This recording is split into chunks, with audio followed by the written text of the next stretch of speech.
ना तकलीफ ना संघर्ष तो क्या मजा है जीने में। ना तकलीफ ना संघर्ष तो क्या मजा है जीने में।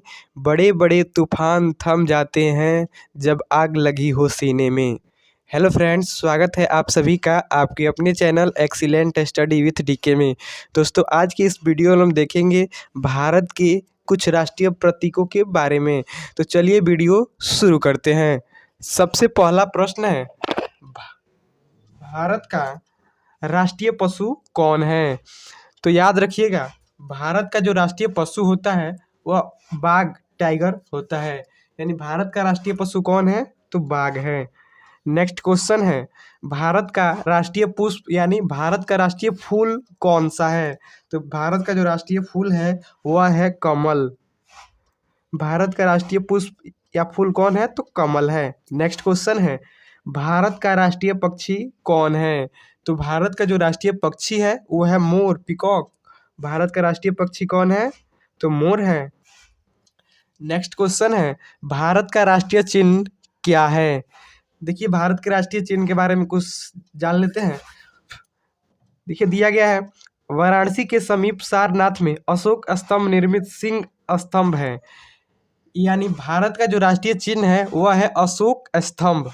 भारत का राष्ट्रीय चिन्ह क्या है, अशोक स्तंभ, जो कहाँ स्थित है, सारनाथ, वाराणसी, उत्तर प्रदेश में स्थित है। इसी को राष्ट्रीय चिन्ह घोषित किया गया है।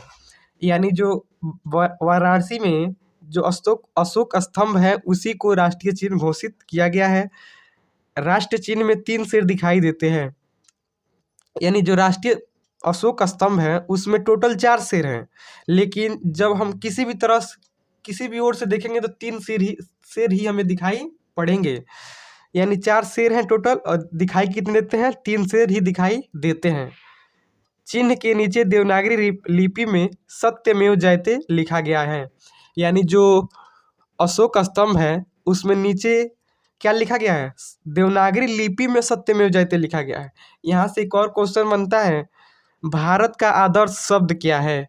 तो याद रखिएगा, भारत का जो आदर्श शब्द है वह है सत्यमेव जयते। भारत का आदर्श शब्द क्या है, तो सत्यमेव जयते। चलिए, नेक्स्ट है राष्ट्रीय झंडा। यानी भारत का जो राष्ट्रीय झंडा है वह क्या है। तो चलिए जान लेते हैं भारत के राष्ट्रीय झंडे के बारे में। यहाँ देखिए, आयताकार 3 पट्टियों से बना है। यानी जो भारत का राष्ट्रीय झंडा है वह आयताकार 3 पट्टियों से मिलकर बना है। हमारा राष्ट्रीय झंडा, यानी हमारा राष्ट्रीय झंडा किससे मिलकर बना है, तो आयताकार 3 पट्टियों से मिलकर बना है।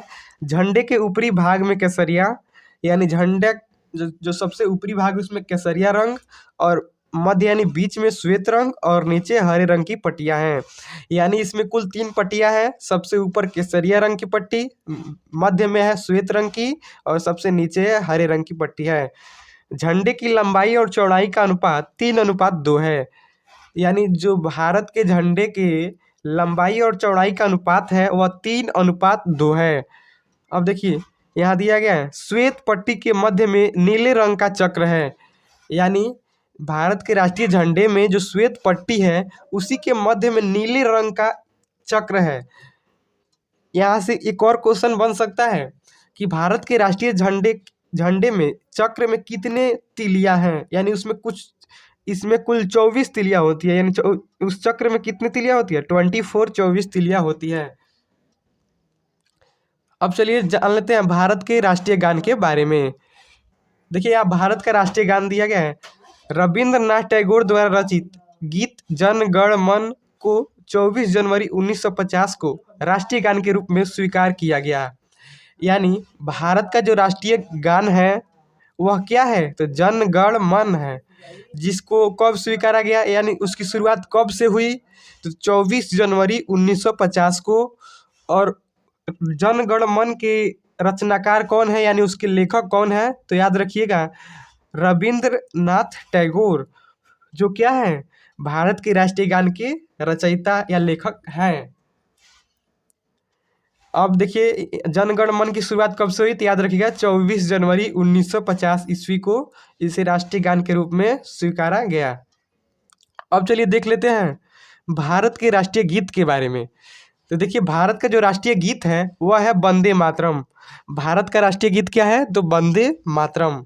यहाँ देखिए श्री बंकिम चंद्र चटर्जी द्वारा लिखित गीत वंदे मातरम को राष्ट्रीय गीत का दर्जा दिया गया है।